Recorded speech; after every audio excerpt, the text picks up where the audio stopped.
Oui, bonjour. Bonjour à tous et à toutes. Bienvenue pour ce webinaire sur les solutions en impression 3D d'Autodesk.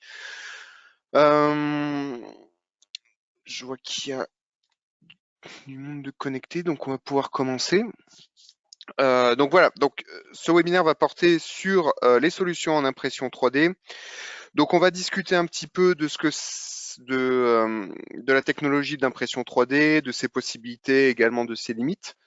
Et ensuite, on parlera de comment mettre en valeur ces impressions via les différentes solutions que peut apporter Autodesk, donc c'est-à-dire la solution de Fusion 360 et également la solution Netfab. Mais avant de commencer, je vais me présenter. Donc, moi, c'est Sébastien Faure. Je suis ingénieur d'application chez Applicit depuis maintenant 2 ans. Je m'occupe du coup chez Applicit de tout ce qui est formation, prestation de services un petit peu, organisation de la vie, animation de la vie des utilisateurs des logiciels Autodesk, donc concernant la partie simulation et également la partie donc fabrication additive. Dans ce cadre-là, dans la simulation, je gère la partie notamment sur Molflow Insight de la simulation rhéologique et aussi donc sur Fusion 360 de la simulation de calcul mécanique et de la simulation de Generative Design, qu'on verra un petit peu, ce Generative Design qui concerne un petit peu d'ailleurs le sujet de la fabrication additive. Et donc aussi, je m'occupe de tout ce qui est FAO pour l'additif, donc c'est-à-dire la mise en valeur d'une pièce, sa position, le nesting sur les plateaux de fabrication, la génération des supports, le slicing et la trajectoire outils, donc ces outils-là, et l'optimisation aussi de forme. Et donc ces opérations-là peuvent être faites, comme je le disais tout à l'heure, sur Fusion 360 et sur Netfab. Mon expérience professionnelle, j'ai travaillé 4 ans au sein de la société Autoliv, qui est un équipementier automobile de pièces de sécurité, et également j'ai eu diverses expériences dans mon parcours professionnel, donc notamment chez Plastic Brenez, Legrand et ABC Technologies, donc qui est devenu EKK. En termes de diplôme, j'ai un diplôme d'ingénieur des mines de Douai en partenariat avec l'Institut supérieur de plasturgie d'Alençon. J'ai également un brevet de technicien supérieur et j'ai enfin un baccalauréat professionnel en plasturgie et composite. Avant de commencer, un petit rappel pour rester donc informé de toute notre actualité concernant les webinaires, les formations. Vous pouvez vous rendre sur notre site internet dans l'onglet événements et dans cet onglet-là, vous pourrez visualiser du coup le calendrier des différents événements qu'organise Applicit. Également sur notre site, vous avez un onglet blog dans lequel vous allez pouvoir visualiser les différents articles que nous écrivons concernant les différents outils. Par exemple, le dernier en date que j'ai pu poster, c'était sur Fusion 360 et c'était justement les outils de nesting pour la partie fabrication additive de Fusion.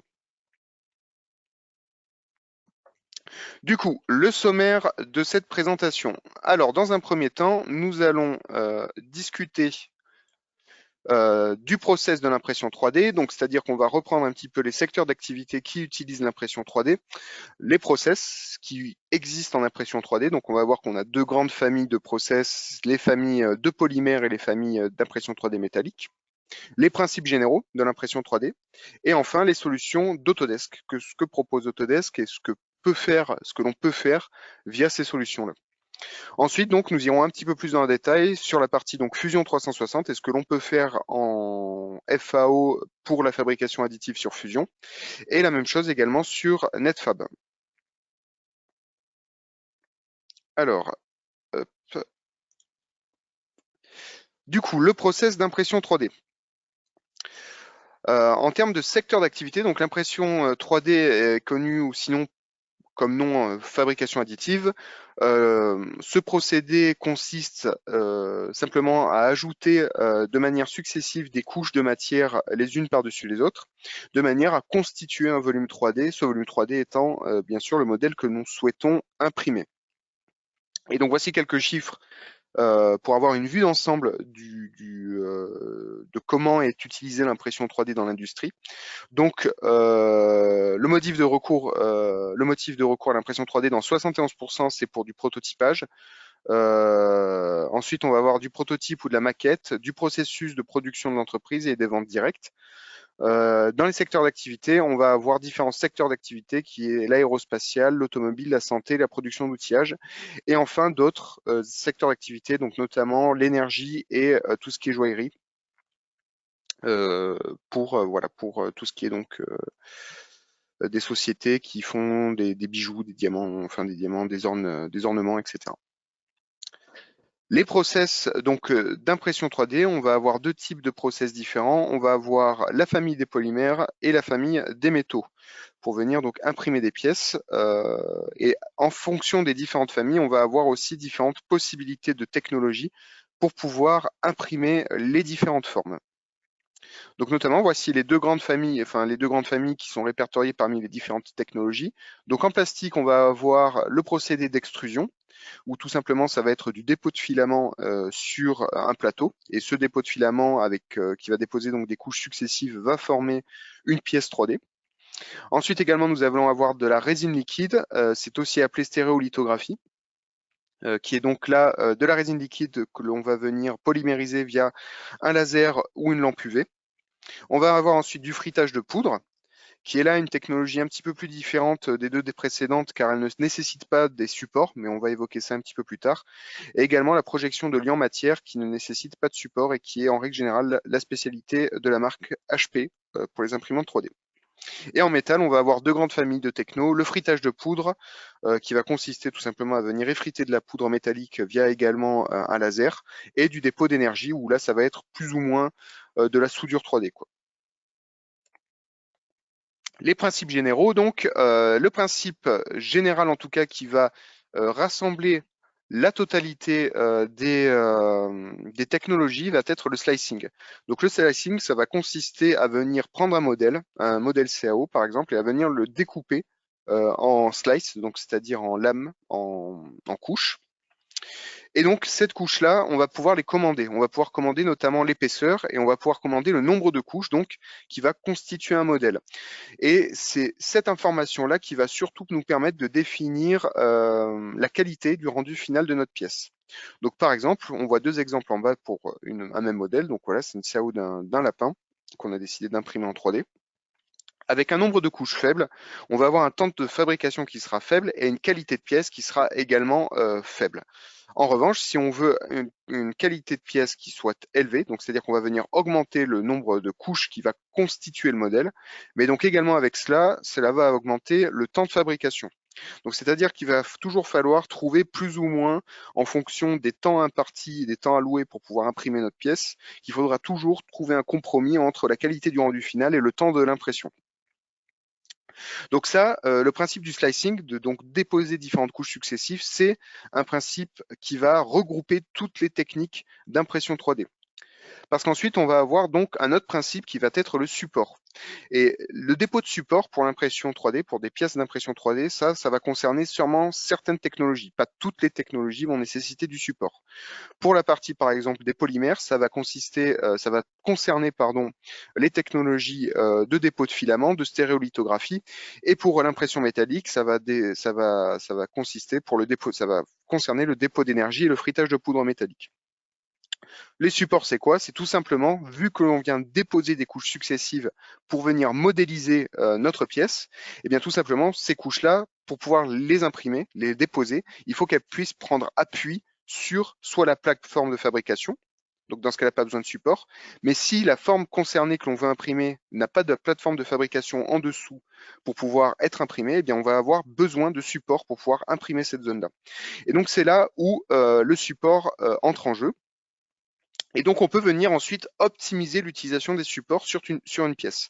Donc là, par exemple, sur cette bague, on voit qu'à gauche, on a un support qui n'est pas optimisé car on va gaspiller énormément de matière. On voit qu'on a 44 cm3 de matière.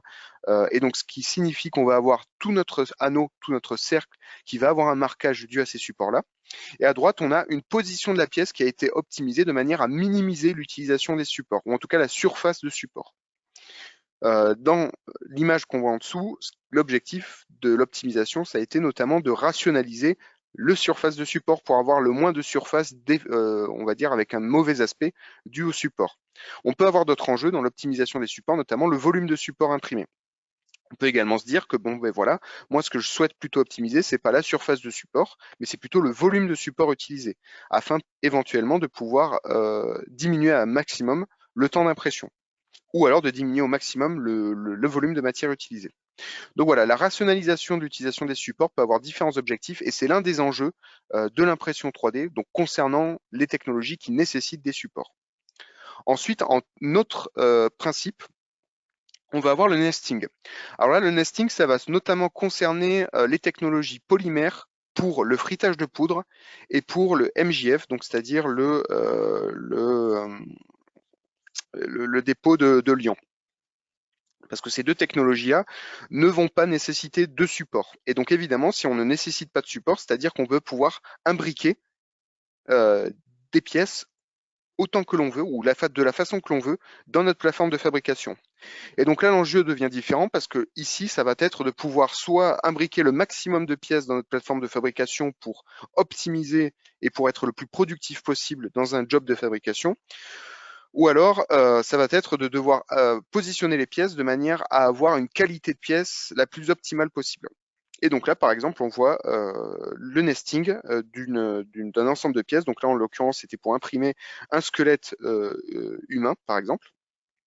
On voit à gauche, le nesting a été mal optimisé. On a quelques pièces qui restent à l'extérieur de la plateforme de fabrication. Et à droite, un nesting optimisé où toutes les pièces ont pu rentrer dans la plateforme de fabrication. Et donc c'est là l'autre enjeu du coup de l'impression 3D pour les pièces, pour les technologies qui ne nécessitent pas de support.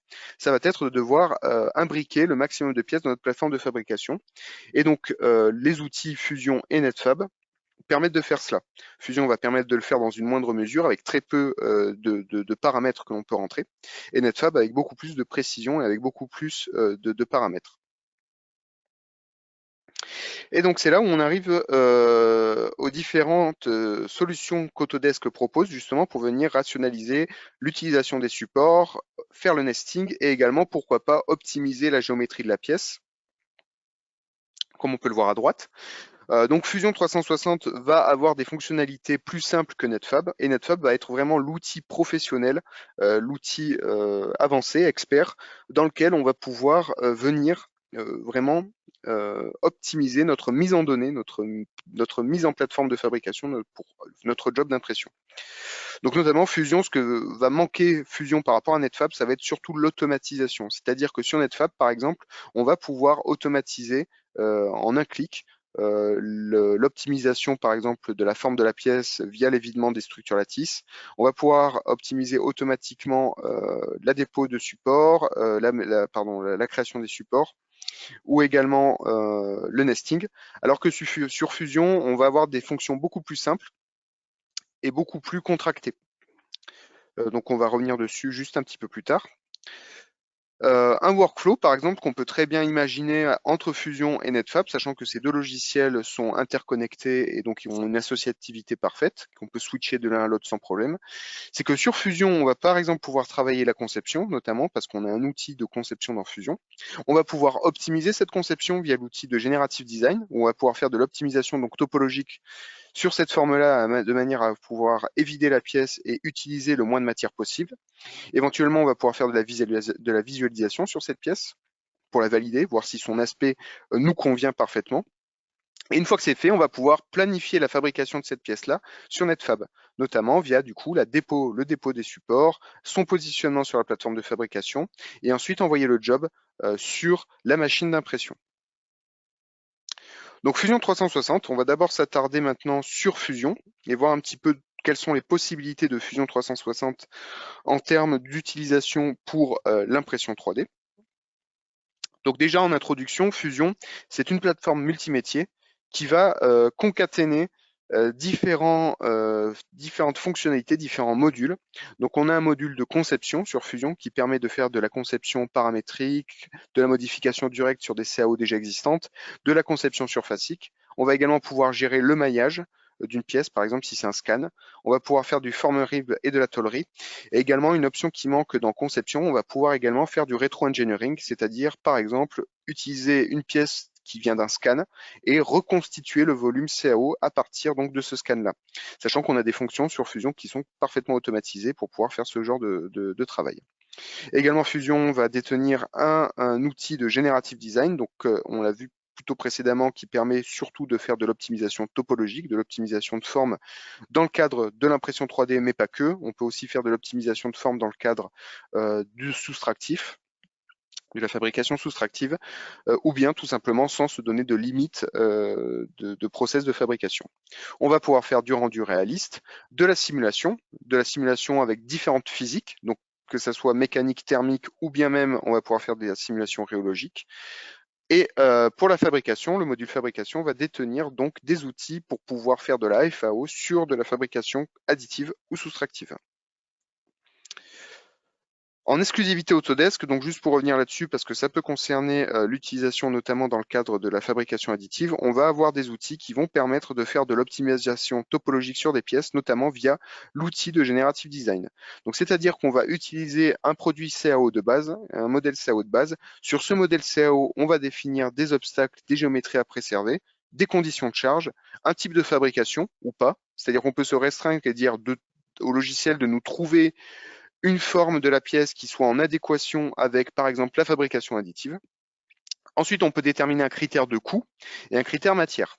Suite à ça, Fusion va trouver tout un panel de géométrie en nous déterminant, en nous recommandant des géométries parmi toute la bibliothèque qui va venir générer. On peut également nous venir chercher à la main dans cette bibliothèque directement les géométries CAO qui nous intéressent. Et suite à ça, on peut venir exporter cette forme en fichier CAO, en fichier volumique ou en fichier mesh. Et donc là, sur cet exemple-là, c'était pour une pièce, donc en impression 3D, qu'on a réussi du coup à venir évider et obtenir une réduction de masse de 50%, ce qui fait du coup une réduction du coût de la matière de 50% également. Pour les technologies d'impression 3D, donc maintenant on va se focaliser vraiment sur l'impression 3D. Pour les technologies d'impression 3D qui sont comprises dans Fusion 360, on va avoir dans le module Fusion 360 de base, dans le logiciel de base, tout ce qui est plastique, c'est-à-dire les technologies de résine liquide, d'extrusion et de projection matière, avec différentes marques machines. Là, c'est une liste non exhaustive. On va avoir beaucoup de marques de construction de matière, de fabricants de machines qui sont disponibles sur Fusion. Et en termes de technologie pour le métal, là, ça va concerner surtout et enfin seulement l'extension fabrication additive de Fusion. On va pouvoir faire du frittage de poudre métallique. Et donc là également, on va avoir différents fabricants, donc EOS, SLM et d'autres. Également, si jamais le module, la marque de la machine et la plateforme de fabrication n'est pas disponible dans Fusion, on peut très bien venir créer son propre environnement et sa propre plateforme de fabrication d'impression 3D.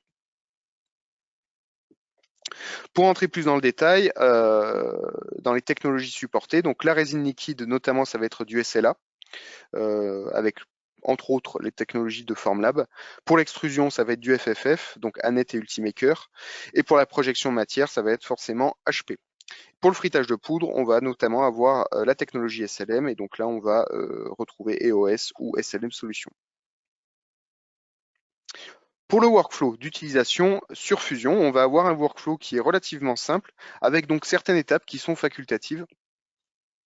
Par exemple, la technique du support, si on fait de la projection de matière via la technologie HP, eh ben, la création de support, par exemple, peut être enlevée du workflow qui est présenté sur ce slide.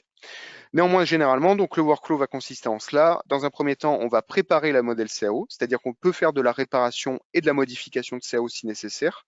Ensuite, on va passer à la machine. On va venir choisir notre environnement machine et éventuellement, on peut venir le personnaliser.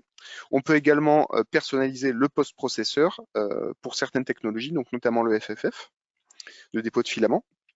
Ensuite, on va procéder au nesting, c'est-à-dire au positionnement de la pièce soit en manuel, soit en automatique. Ensuite, éventuellement, si la technologie demande de la création de supports, on va venir générer automatiquement les supports et rationaliser leur utilisation. On va voir que sur Fusion 360, on a des outils qui vont nous permettre de minimiser au maximum l'utilisation des supports. Et enfin, on va déterminer la trajectoire de l'outil en visualisant et en simulant l'impression de la pièce, ce qui va nous donner notamment des informations sur le temps d'impression, sur la possibilité d'imprimer la pièce, si on a des difficultés ou non pour pouvoir l'imprimer. Donc dans un premier temps, évidemment, la première étape qu'on va avoir à faire, c'est d'importer, si elle n'est pas créée sur Fusion, ça va être d'importer un modèle CAO sur Fusion pour pouvoir faire notre job.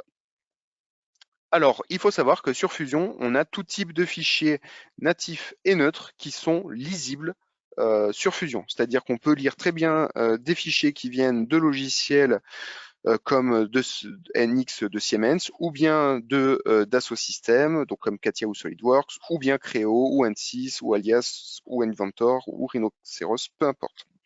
Et pour les fichiers neutres, on va avoir également tout type de fichiers neutres qui sont lisibles sur Fusion, donc évidemment tout ce qui est fichiers STEP, STL, IGES, et également des fichiers issus de scan, donc c'est-à-dire des fichiers 3MF, OBJ, STL, etc.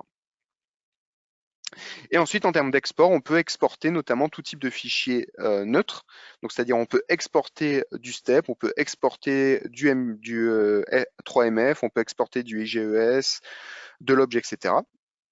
Donc c'est-à-dire qu'on a vraiment quelque chose qui est libre et facile d'accès, flexible, pour pouvoir intégrer Fusion dans n'importe quelle chaîne numérique que vous pouvez utiliser. Une fois que notre pièce est importée, eh bien, on va contrôler sa qualité. Donc là, en l'occurrence, dans cet exemple, on a importé une pièce qui a été scannée. Donc c'est pour ça qu'on a un fichier mesh. Ce scan, on peut venir le retravailler, il n'y a aucun souci là-dessus. Et on peut également faire une évaluation pour détecter si on a des défauts. Donc Fusion dispose d'un réparateur automatique de défauts pour les fichiers scan ou pour les fichiers STL ou OBJ qui sont importés. Cet outil de réparation automatique est également disponible pour les fichiers volumiques. Donc là, par exemple, on voit que ma pièce avait des défauts d'éléments, et donc l'outil, comme on le voit sur l'image de droite, peut détecter ces défauts-là, nous les indiquer, et ensuite on va pouvoir lancer tout simplement une réparation automatique. Et suite à cette réparation automatique, le modèle sera ensuite exploitable et utilisable pour l'impression 3D. Également, Fusion va disposer d'outils d'optimisation de forme, notamment d'intégration de structures lattices dans les fichiers CAO de nos pièces. Alors ces structures lattices, il faut savoir que c'est également quelque chose qui est disponible sur NetFab. Alors évidemment, sur Fusion, on va être beaucoup plus restreint dans leur utilisation, c'est-à-dire que la bibliothèque de structures lattices va être très restreinte. Et également, cette génération ne va pas être automatique. Cela va demander une petite manipulation de la part de l'utilisateur de Fusion. Alors que sur NetFab, on le verra tout à l'heure, tout est automatisé. C'est en un clic que la pièce sera évidée et on va venir remplacer le volume intérieur de la pièce par des supports. Des structures lattices, donc, en quoi cela consiste? Ça va consister en venir évider donc le volume d'une pièce et remplacer ce volume interne par des structures en tri. Ça a pour objectif de venir alléger au maximum la masse d'un volume, tout en conservant les qualités mécaniques, les propriétés mécaniques de la pièce. Donc là, dans cet exemple-là, on est venu éviter la pièce pour venir remplacer par des structures lattices. Et donc, ce faisant, on a diminué le volume de 58% de cette matière-là. Donc sur Fusion, le travail fonctionne de cette manière. Tac, on a notre pièce, on va la sélectionner. Une fois qu'elle est sélectionnée, on va pouvoir déterminer le type de lattice qu'on veut utiliser. Donc là, par exemple, dans ces gyroïdes, on voit ici la bibliothèque qui est disponible dans Fusion. Donc on a des cellules en X, on va avoir d'autres formes également. On sélectionne donc la forme que l'on souhaite intégrer à notre pièce. Ensuite, on peut déterminer la taille de cette forme. Donc là, on va rester sur je crois que j'avais choisi des cellules en X. Ensuite, on va déterminer voilà, la taille des cellules. Donc là, par exemple, 8 mm. On voit qu'on a grossi les cellules. Ensuite, on va venir sélectionner éventuellement la solidité, donc c'est-à-dire l'épaisseur des structures lattices. Donc on peut faire varier l'épaisseur. Et ensuite, le décalage, on va déterminer quelle zone reste solide, reste pleine. Donc là, voilà, je clique sur les surfaces pour déterminer que ces surfaces-là, par contre, je veux qu'elles restent pleines sur ma pièce. Et évidemment, sur ces surfaces que je clique, sur lesquelles je veux qu'elles restent pleines, je peux venir déterminer l'épaisseur de cette surface. Et donc une fois que le travail est terminé, on va pouvoir importer cette pièce-là dans l'outil de fabrication additive pour pouvoir l'imprimer. Là, je clique sur OK et voilà, maintenant j'ai ma structure, j'ai ma pièce qui a été évidée et remplacée par des structures lattice. Suite à cette préparation, on peut venir donc importer la pièce dans notre plateforme de fabrication. Cela se fait entièrement en automatique, c'est-à-dire qu'on peut soit décider évidemment de positionner la pièce manuellement, néanmoins on va pouvoir le faire en automatique. Et donc là on va avoir des outils de nesting pour disposer soit une pièce, soit un groupe de pièces. Et ce nesting peut être soit fait via un nesting 2D, soit un nesting 3D. Suite au positionnement d'une pièce, on va pouvoir se focaliser sur le positionnement d'une pièce de manière plus spécifique, notamment dans le cadre de la modélisation des structures de support. Donc Fusion va avoir des outils pour pouvoir déterminer quels critères on va vouloir pour nos supports, et en fonction de ces critères-là, Fusion va nous sortir un classement de 15 positionnements de notre pièce, avec notamment des statistiques pour savoir si la pièce est positionnée comme cela, eh bien j'aurai tel volume de support. Si elle est plutôt positionnée comme ceci, eh bien j'aurai également ce volume de support. Donc là, ce que l'on voit sur les écrans, la partie de gauche, la bulle de gauche, on voit notamment sur l'interface, sur la bulle de gauche, le volume de support, la zone de support, le volume de zone de délimitation et la hauteur de la pièce, qui sont des critères que l'on peut définir par ordre d'importance pour que Fusion vienne automatiquement positionner la pièce. Et à droite, on voit les résultats de ce positionnement-là. Et en fonction de chaque positionnement, il va nous indiquer, donc on le voit sur la bulle en bas, sur la face bas de la bulle droite, il va venir nous indiquer des statistiques vis-à-vis des supports. Donc là, par exemple, avec le résultat 1, je vois que mon volume de support sera de 4300 mm3, alors que si ma pièce est positionnée selon le résultat 2, eh bien mon volume de support sera de 4800 mm3. Donc cela va nous permettre en fait de pouvoir optimiser le volume de support qui sera utilisé. Et évidemment, les positions que nous proposera Fusion seront différentes si je choisis par exemple plutôt de prioriser le volume de support, la zone de support ou alors la hauteur de la pièce. Donc voici un petit exemple. J'ai ma pièce, je clique sur l'outil de positionnement automatique. Je peux déterminer à Fusion l'ordre de rotation la plus petite pour qu'il détermine son positionnement. Et là, je détermine un critère. Donc là, par exemple, c'était le volume de support qui était le plus élevé. Une fois que c'est fait, Fusion va venir lancer un petit calcul. Voilà, ça a duré 10 secondes. Et ensuite, je peux venir visualiser les résultats d'orientation. Et donc là, voilà, il me sort un classement du coup de voilà, 14 positionnements. Et je peux naviguer au travers de ces 14 positionnements pour visualiser la zone et le volume de support que j'aurai.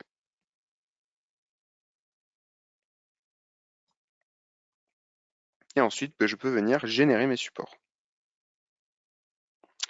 Également, pour le positionnement de pièces, on va pouvoir disposer un groupe de pièces sur la plateforme de fabrication. Donc Fusion nous indiquera systématiquement si le positionnement est mauvais par rapport à la plateforme de fabrication que l'on a sélectionnée. Donc par exemple, si mes pièces sortent de la plateforme, il nous indiquera via une surbrillance en rouge des différents éléments. Si le positionnement est correct, et bien dans ce cas-là, le positionnement, les pièces seront en surbrillance en bleu. Ce positionnement donc peut être fait, comme je disais précédemment, manuellement, ou bien il peut se faire automatiquement, comme on voit dans cette vidéo-là, où j'ai un groupe de pièces que je souhaite venir imprimer en 3D. Et bien ce groupe de pièces-là, je vais venir le sélectionner et je vais pouvoir choisir le type de nesting que je veux pour mon ensemble de pièces. Donc dans un premier temps, je choisis, voilà, là je viens d'envoyer mes pièces sur mon outil de fabrication, je sélectionne la machine, donc là c'est pour une HP. Et donc ici, hop, pardon, je vais avancer la vidéo. Ici, on peut visualiser dans type de positionnement quel type de nesting je veux. Donc je peux avoir un positionnement en 2D ou un nesting en 3D.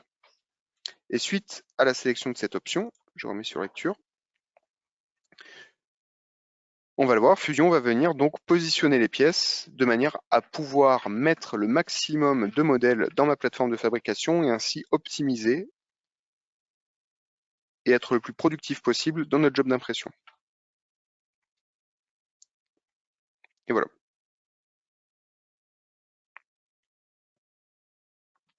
Après ça, donc une fois que notre pièce est positionnée sur notre plateforme, on va devoir, pour les technologies le demandant, modéliser donc les structures de support. Les structures de support disponibles dans Fusion sont variées, donc on va avoir des structures en barre qui seront disponibles, des polylignes, des volumes et des structures en treillis. Et enfin, une fois que j'aurai déterminé mes structures de support, on va devoir du coup déterminer la trajectoire de l'outil. C'est alors que je peux donc lancer une simulation d'impression.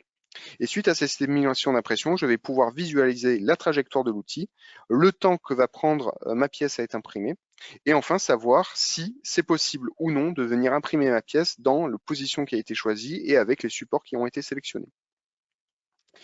Et enfin, Fusion va donner la possibilité de lancer des simulations thermomécaniques d'impression de manière à déterminer si je vais avoir un gauchissement sur ma pièce suite à l'impression de cette dernière, afin de connaître également le dégagement du revêtement et enfin de faire une analyse de la structure, c'est-à-dire que ça va me permettre de visualiser si ma structure est correctement imprimée ou bien si je vais avoir des échecs de support ou alors des échecs d'impression. Donc là, on a fait un petit peu le tour de ce que peut proposer Fusion.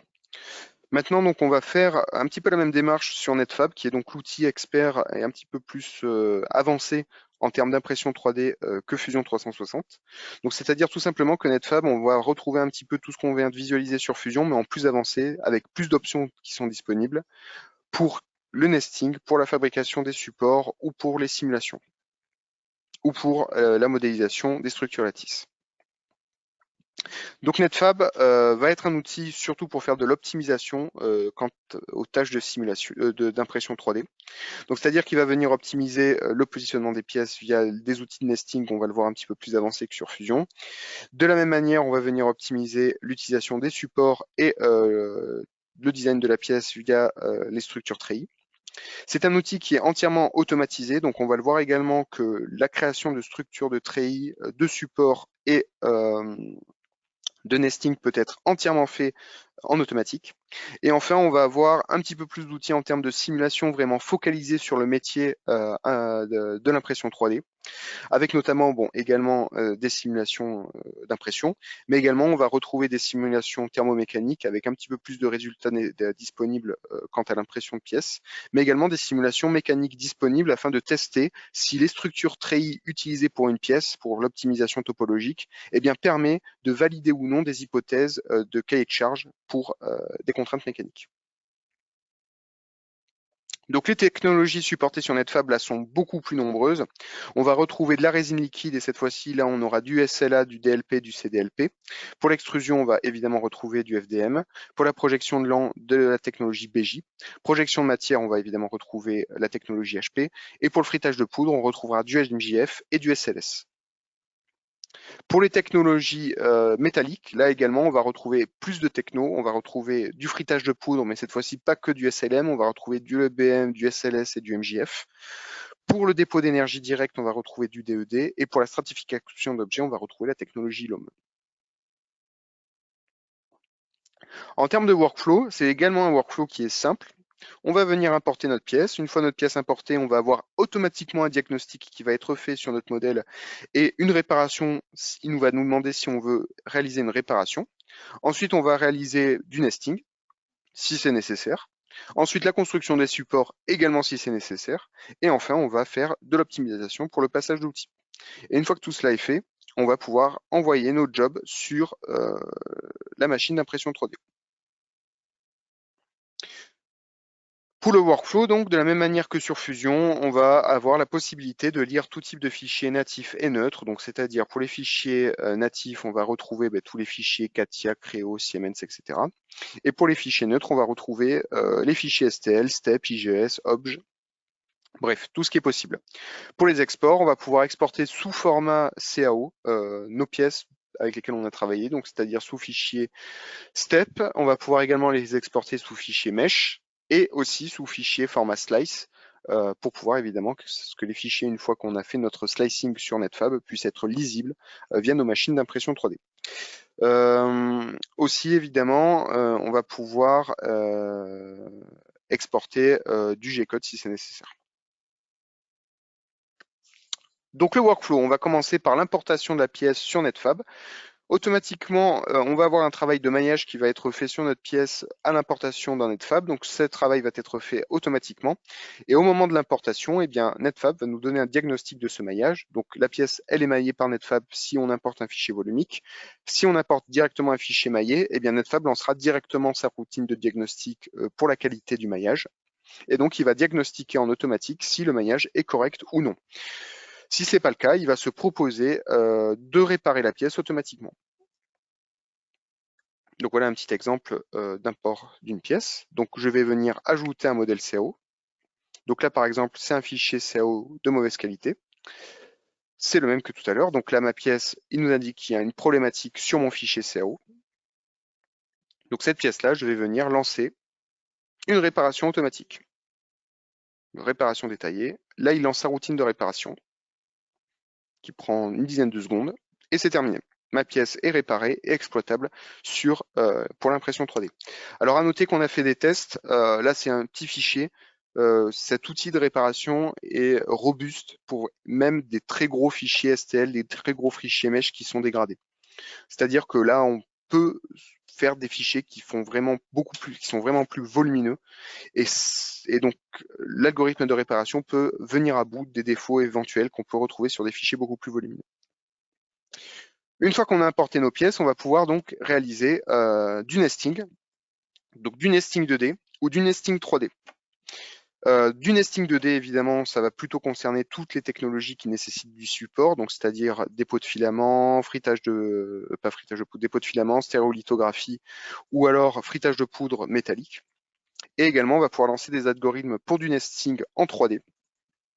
Donc là, ça va plutôt concerner les technologies HP ou les technologies de frittage de poudre.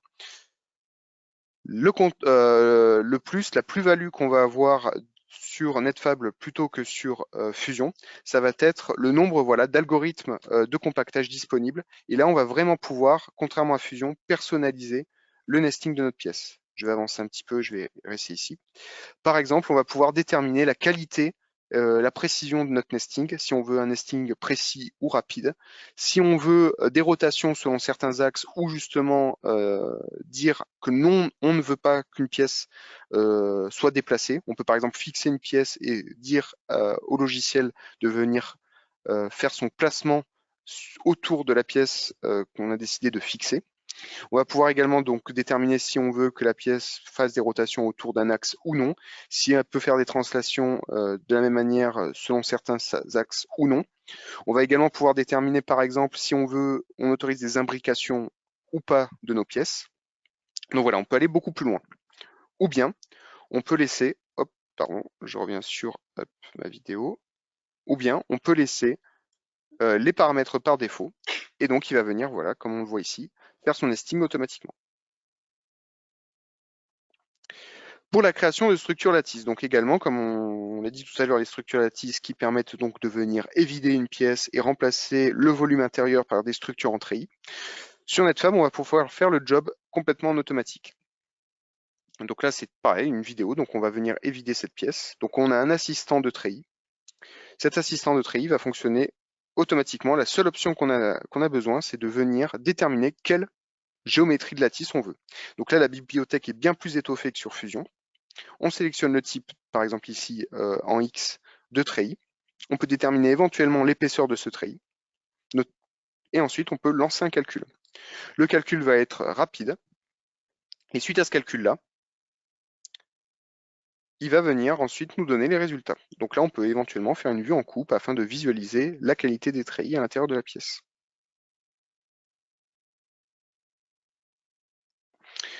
On le voit ici, on peut également ajouter une perforation. On a une option ajouter une perforation afin de venir créer une perforation sur notre modèle, un bouchon, de manière à ce que suite à l'impression, on puisse venir évider en poudre notamment la pièce une fois imprimée. Suite à cette optimisation de lattice, on va avoir la possibilité sur Netfab de pouvoir lancer une simulation de mécanique afin de visualiser si on peut valider cette optimisation via des structures lattices par le calcul. C'est-à-dire qu'on va pouvoir lancer une simulation mécanique sur notre pièce une fois évidée avec ces structures lattices. Donc la première étape, ça va être évidemment la modélisation des structures lattices. La seconde étape, c'est lancer la simulation mécanique. La simulation mécanique qui va tourner notamment via le solver Nastran. Et enfin, NetFab va se proposer de faire une optimisation automatique. C'est-à-dire que vous allez donner un objectif, par exemple un objectif de déplacement, et NetFab va venir, si les structures lattices ne sont pas assez épaisses, par exemple, pour venir atteindre cet objectif de déplacement, va venir automatiquement épaissir les zones où c'est nécessaire, afin que le cahier des charges que vous avez demandé de respecter à NetFab soit respecté. Suite à cette optimisation de structure lattice, on va pouvoir éventuellement donc déposer et générer des structures de support. De la même manière que sur Fusion, on va avoir différentes structures de support disponibles dans NetFab et encore un petit peu plus que ce qui est montré ici à l'écran. Donc évidemment, on va avoir barre, polyligne, volume et barre lattice, mais aussi on va avoir des plateaux, on va avoir aussi des structures un petit peu plus atypiques. Et surtout, par rapport à Fusion, on va avoir la main totale sur les structures lattices. C'est-à-dire qu'on va pouvoir déterminer au clic sur quelle surface exactement je veux une structure lattice. Une fois que cette structure lattice est générée, je peux venir la modifier manuellement, créer une structure lattice coudée, ou alors la faire suivre par rapport à une spline et faire suivre par exemple la structure lattice autour de cette spline-là. Donc on peut aller beaucoup plus loin dans l'optimisation des supports. Ou alors, on peut lancer un job complètement en automatique. Donc comme c'est le cas ici, je vais importer voilà une pièce. Cette pièce-là, donc, elle est importée directement sur NetFab. Il me demande quel niveau de précision je veux. Donc voilà. Il m'a donné ici le diagnostic, on n'a pas vu, il y avait un petit V de valider pour dire que ma pièce est correcte pour l'impression 3D. Et donc maintenant, je vais générer mes structures support sur cette pièce. Avant cela, je peux éventuellement voilà, lancer une recherche de positionnement automatique dans lequel il va me trouver un positionnement idéal pour ma pièce afin de générer mes structures support. Voilà, donc là, il m'a donné un classement des différentes positions de pièces avec une prévisualisation des structures de support. Je choisis celui-ci. Et enfin, je génère mes supports. Donc j'ai une fonction automatique que je lance. Le calcul prend 5 secondes. Et une fois que c'est terminé, on peut visualiser les structures support. Et sur toutes ces structures support-là, je vais avoir la main totale pour pouvoir venir les modifier leur épaisseur, modifier leur positionnement si je le souhaite. Une fois que les structures support sont modélisées, donc on va pouvoir venir visualiser la trajectoire de l'outil et faire une simulation de trajectoire outil dans lequel on aura différentes informations, notamment les informations en termes de temps de fabrication, d'impression, des informations en termes également de déformation éventuellement. Donc on aura vraiment toutes les informations nécessaires à l'impression de notre pièce. Et suite à ça, on pourra également venir dans le workflow, si on le souhaite, lancer une simulation une mise en œuvre en fait une simulation de mise en œuvre de notre pièce avec notamment la possibilité de visualiser la déformation avec aussi la possibilité de venir exporter la contre-déformée de notre pièce. On pourra également visualiser les contraintes résiduelles dues à l'impression de notre pièce. Et enfin également, pourquoi pas, une visualisation de la température durant l'impression du modèle. C'est qu'un petit aperçu des différents résultats qu'on peut visualiser, car on a beaucoup plus de résultats qui sont disponibles dans l'outil de simulation de NetFab. Donc voilà, j'ai présenté les différents workflows vis-à-vis de Fusion 360 quant à la fabrication additive et de NetFab sur la totalité donc du workflow de l'import de la pièce jusqu'à l'impression. Est-ce que vous avez, concernant Fusion ou NetFab, différentes questions quant à l'utilisation de ces deux logiciels ou sur l'impression 3D de manière générale? Alors, je l'affiche le chat. Question. Alors, j'ai une question. Est-ce qu'il est qu'il est possible d'exporter des fichiers du Generative Design directement sur NetFab? Donc oui, c'est parfaitement possible, notamment en fait, vu qu'on a une interconnectivité avec Fusion 360 et NetFab, on va pouvoir notamment venir importer, enfin connecter directement une fois une optimisation de forme par exemple faite sur Fusion 360, l'importer directement sur NetFab. Après, j'ai une autre question. Est-il possible de venir modifier des pièces sous fichier maillage? Donc des pièces maillées, c'est-à-dire des pièces sous fichier obj ou STL, ça va, oui, ça va être possible de pouvoir les modifier. Donc on aura tous les outils de modification disponibles soit sur Fusion, dans lequel sur Fusion on peut quand même aller un petit peu plus loin dans le terme de modification, dans le sens où on peut faire du rétro-engineering. Et sur NetFab, on a également des outils pour pouvoir, par exemple, supprimer des congés, faire des perçages et venir faire toutes les modifications que l'on souhaite sur notre pièce, faire des offsets, par exemple, d'épaisseur sur des fichiers donc provenant de scan, par exemple. Et je n'ai pas d'autres questions. Non, j'ai pas d'autres questions. Ok. Bon, écoutez, je vous remercie pour votre attention durant ce webinaire. N'hésitez pas, si vous le souhaitez, si vous êtes arrivé en cours de route, à venir nous demander l'enregistrement et la vidéo de ce webinaire. Si vous avez besoin de plus d'informations également sur Fusion, sur NetFab et sur les possibilités avec l'impression 3D, n'hésitez pas à venir nous contacter. Contacter Applici directement. Et sinon, je vous dis des bonnes fêtes de fin d'année et à une prochaine fois pour un prochain webinaire. Au revoir.